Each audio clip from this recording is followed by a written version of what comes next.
I, like many in this district, are so troubled by any child being hurt, any family being so distressed. And as I've mentioned before, it took me days to recover from what I heard at the meeting, at both the meetings. I'm so glad that you talked about ethical conduct and what you're going to do about it, because it is probably at the crux of your being as a board. I hope that you come together with a plan, that everyone will restore trust, and that people feel like they're being heard. I think that room was bubbling over that night because they knew that they hadn't been heard. They had gone to their teacher, they had gone to their principal, they had gone to whomever. They tried to get to Dr. Wunderlich or Lisa McPhee, and it was just impossible. So they hadn't been heard. I think what annoyed me the most afterwards is to learn that the board knew nothing. The board didn't understand what was happening. They didn't understand the particular situations that really were heightened, that should have been reported to you. I watched tonight, and I'm probably older than most of you in the room, and I watched tonight the discomfort that you had when a board member is trying to question what's happening in your district. I'm sorry you're uncomfortable, but I commend people who are courageous enough to seek out what is happening. And it's interesting to me to see, and you may be uncomfortable at this statement, and I'm sorry, that it seems to appear that the newest board members are the ones that are trying the hardest. There's 3 of them. They seem to think and act alike, and they're trying. I would hope the rest of you would join them. You can have the best program. You can boast of the most wonderful teachers, which there are many in this district. They are the hardest working profession that we have across the country. You can have all of that. You can have the best curriculum and the best sports, and you can be excited. But if your children in this district are not safe, you have nothing. So when I heard children wanting to commit suicide, and what I knew of my own experience in this district, I am troubled beyond belief. Parents are still feeling that the issue of bullying is not attended to. And to really help those that it's happening right now, do you know what another district is doing tonight? A principal had parents approach them concerned of some bullying issues in another district. They didn't wait for a task force. They didn't wait to how long this is going to take. Not that a task force isn't bad. It's good. But you know what? As we speak tonight, she had a professional come with a workshop to the parents immediately so they could communicate that school environment that they share. So every school could be doing this, and communication.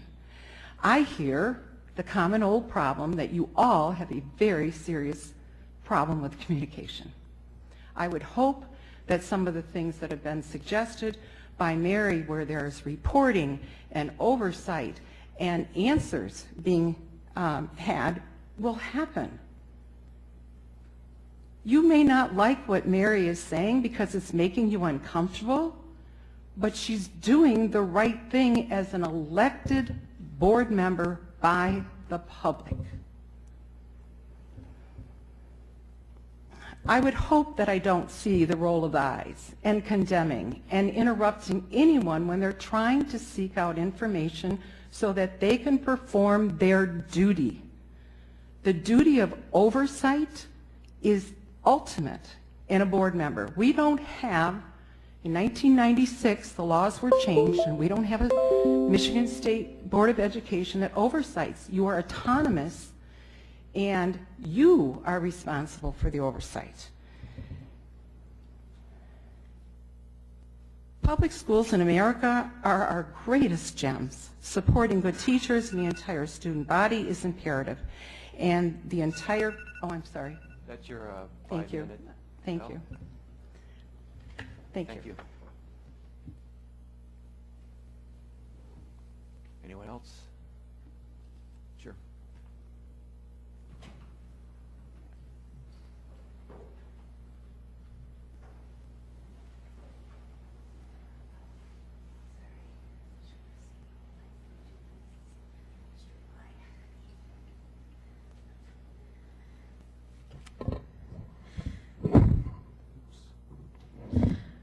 I'll just hold it. My name is Jennifer Jones. I spoke at the last meeting. I had a thought. A couple of you know me. But what about, is there a program we can come up with or something to help the child who's been bullied, who might have the PTSD like the gentleman was talking about, or in effect, that he's not willing to, that they're not willing to share with their parents, or maybe there's a program we can come up with to help that kid get over that emotional hump, because my son is just now getting back after a week of being off school, coming back to his own self the way he was before October. It's really, really nice to get him back. I don't want to lose him again. Thank you. Thank you. With that, we move to superintendent's report. Thank Oh. you. So I'm sorry. Is there anyone else? I only saw one hand on Mrs. Jones. So okay. Okay, I'll try to talk quickly. So as this Your board name, knows, please? I've addressed you many times. I'm sorry. Your name? Liz Smith. I work tirelessly as a passionate advocate, and unfortunately, though, we have some adults in this school community behaving badly. And when that happens, how can we possibly expect our children to not be bullies when they're seeing adults doing the bullying? So tonight I'm here to speak on a couple different things. Something here that personally I experienced. I'm here to address the rampant and malicious bullying in the school community and to continue to shine light on the blind and negligent eye that this district has regarding students, parents, staff, and now even one of your own board members are being bullied. I'm a tireless advocate for children. I spend my time protecting children, not harming children. However, you may have heard here also the malicious lies of one of your PTA presidents, Bethany Danowitz, who seems to be obsessed with me and the private matter of a child that is not. She has said my name here many times. And I'm going to ask you not to use names. Let me be perfectly clear. Her lies are just that, outrageous lies. Her obsession is very concerning. Let me address one of her more outrageous lies. I am not banned from this school district. This woman has harmed a child in your district. I could go on and on dispelling her outrageous lies, but I have no interest in lowering myself to her conduct, and I owe her no explanation to the privacy of this child. In my opinion, it's my opinion. Okay, I'm going to ask you to address the board. I am addressing the board. Yeah, without making comments of a personal derogatory nature. This is factual. She has attempted to obtain educational records about a child that's not hers. This district appropriately denied her request. Again, those records were tried to attain, and they were not. The judge dismissed it and said it was an invasion of this child's privacy and my privacy. Police department staff has formally stated that she was not there, no part of it, no part of this child's life, and observed nothing. And it was, but somehow, a still obsession of spreading lies into the community. Yet this board is okay with this woman in your school community. Do you know this woman's costing you money? Lots of it on the backs of children in this district. Many agree with me that this situation is outrageous. Superintendent Wunderlich said it's a simple process to get rid of volunteers that are bullying. What have you done, Dr. Wunderlich? to start that process. I have a couple of questions for you. I'd like to know if any board member here can give me the definition of FERPA. Anyone? Okay, that's really disheartening.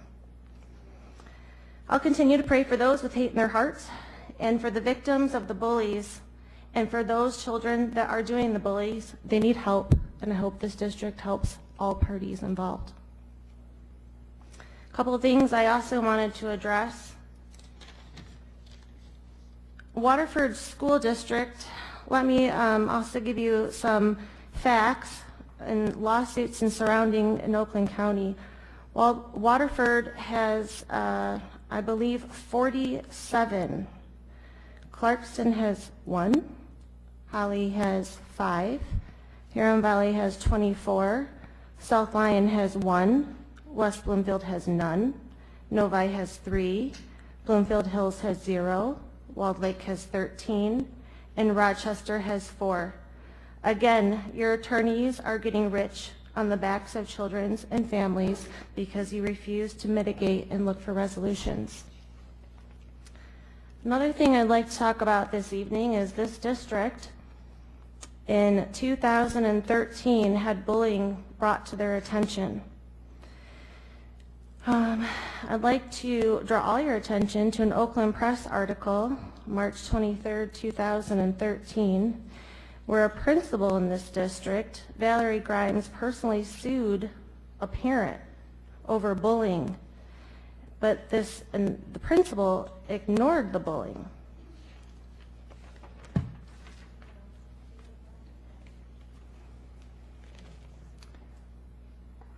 Several parents came to the district and said that they had, several parents had come to the district and witnessed the bullying. And this was 2 years ago. 2 years prior, 2 years prior. I'm just trying to quote quickly so that you can all address this. So since I don't have time to read this, I'm going to cut you off. Sure, Oakland Press article, March 23rd, 2013. Thank you.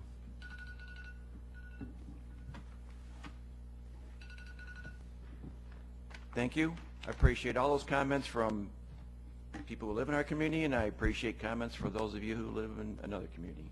With that, Dr. Wunderlich, Superintendent's report. Thank you. Given the time, I will skip my page and a half of rebuttals to things that were said that were inaccurate. This is my 32nd wedding anniversary tonight, and wedding anniversary 1 is paper, 25 is silver, and believe it or not, 32nd is a board meeting. Who would have known? So let me do something that and remind people of what this meeting was actually about, and that was positive things. We saw some amazing academic growth. Congratulations to the CAI department and all that you do. Just absolutely fantastic job on that. We saw our championship bowling team this evening, something we should certainly celebrate. We also have another state champion in the Kettering robotics team, 3098, so congratulations to them as well. The Pierce Middle School Destination Imagination team is going to global finals, so congratulations to them. Mott's Lauren Mabey won the BCAM Team First Award for putting team before self in softball.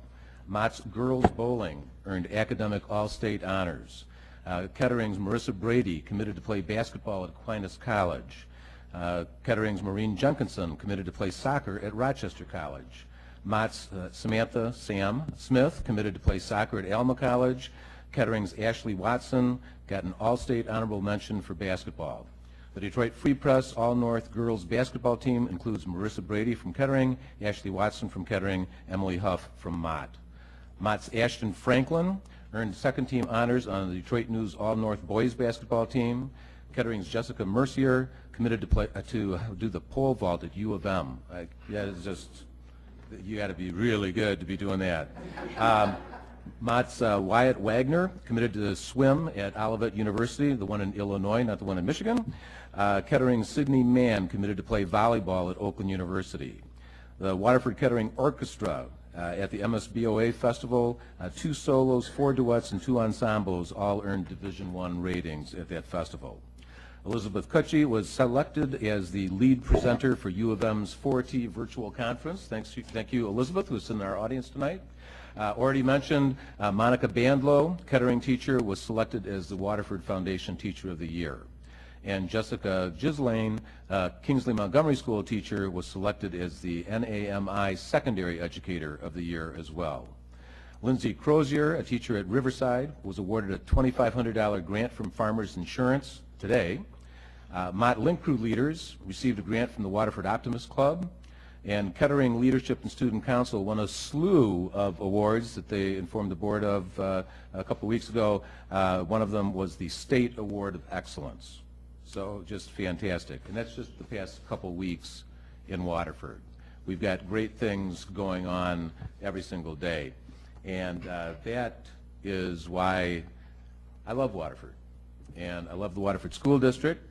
I'm nearing the end of my 18th year with the district, although not consecutive years, 18 years. And it's always been an honor to be a part of this district. As an elementary principal, as an alternative high school principal, and in every job I've had here, including the one I have now. I love education. I always have. It's a field that no one chooses for wealth or fame. We do it because we love kids, and we want to be of service to kids. Is any profession perfect? No. And the education system is no exception. We must constantly try to be better together. We've had an extremely challenging last month. However, I believe we'll be incredibly better as a result of it. Every day we expect our 9,500 students to learn and improve. We don't expect them to be perfect. We expect them to make mistakes, learn from them, and do better. We want them to do their best. Is it any different for us as an organization? I hope not. We'll not be perfect. We will make mistakes. But every one of them is an opportunity to learn, improve, and be a better school district than we were. You heard President Himmelspach talk about the anti-bullying task force that will start meeting next week. It represents a large number of stakeholder groups in the district, and this is a work group, not a sit and talk committee. I'm looking for first meeting results that we can implement immediately, as well as long-range goals that we can start implementing for the 18-19 school year. This task force will stay in place to monitor how we're doing and make adjustments as necessary. And we've not had this before. I think it will change the culture of the school district and, again, make us better than we've ever been. In the past month, we've had 2 other issues that have gained media attention, or at least social media attention. And I want to caution people about both these forms of media. The biggest caution is we can't tell our side of the story. We are bound by FERPA, the Family Education Rights and Privacy Act, and as much as I would like to tell the story, I can't. Our teachers and administrators can't. Parents applaud us when it's their child we're protecting, but they're not as happy when we can't share information about what happened to the other child. Let me give you an example. Let's assume there was an incident of bullying, and the parent of the child who was bullied is happy that their child's identity and participation is protected, but they want to know what the consequences were for the bully. We say something like, we followed the code of conduct, and they're not very happy with that answer.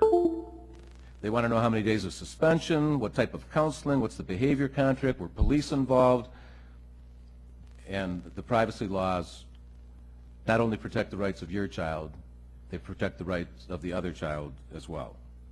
And that often leads people to believe that nothing happened when many things did happen, and we just can't tell the story. And we didn't write the law, but we need to enforce it. So please remember, you're only hearing one side of the story in media and on social media. My second point of caution is listening carefully. I was very upset with the entire bullying discussion. We had some people see it as an opportunity to jump on the bandwagon for unrelated issues. Let me give you an example. 2 women spoke multiple times at our first town hall meeting, disparaging the district, and they don't live here, and they have no children here.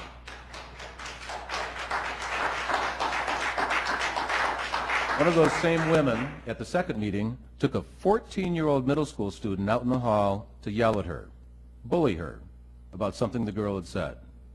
This woman was bullying at our anti-bullying event. At the second meeting, we also had people from at least 4 different districts other than Waterford come talk about their bullying experiences.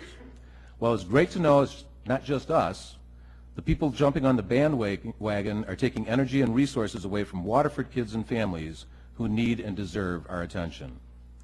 Whether it's a disgruntled ex-employee with their own axe to grind against administration or non-residents with no children in Waterford, listen carefully. Do they even care about your issue, or are they using your issue for theirs? I think most people can figure it out. Sometimes in the frenzy of social media, the truth gets lost. Often in the frenzy of social media, the truth becomes unimportant. The more shares of an accusation, the more power it gets. And we, the school district, can't defend ourselves by telling the rest of the story. My third and final caution is to watch our own behavior closely. A large percentage of the anti-bullying emails I received were threats. If you follow the comments under a social media post, you often see the exact behavior the post was against. They label and taunt without getting to know someone or consider their dignity as a person. They leap to a conclusion based on limited information and choose to shame instead of having a dialogue. Isn't that what bullies do? Injustice does not cure injustice. Hate does not eliminate hate. Negative social media posts and email blasts don't build great schools. The creative energy of all of us working as a team will. As you hear things, remember that we can't tell our side of the story. Listen carefully and ask yourself if they're using your issue for theirs. And watch what we're modeling for our kids. They learn from us, and then they bring it to school. The incredibly important work of keeping our school children safe is our highest priority. The experiences of this past month will make us better at it than we've ever been. Thank you.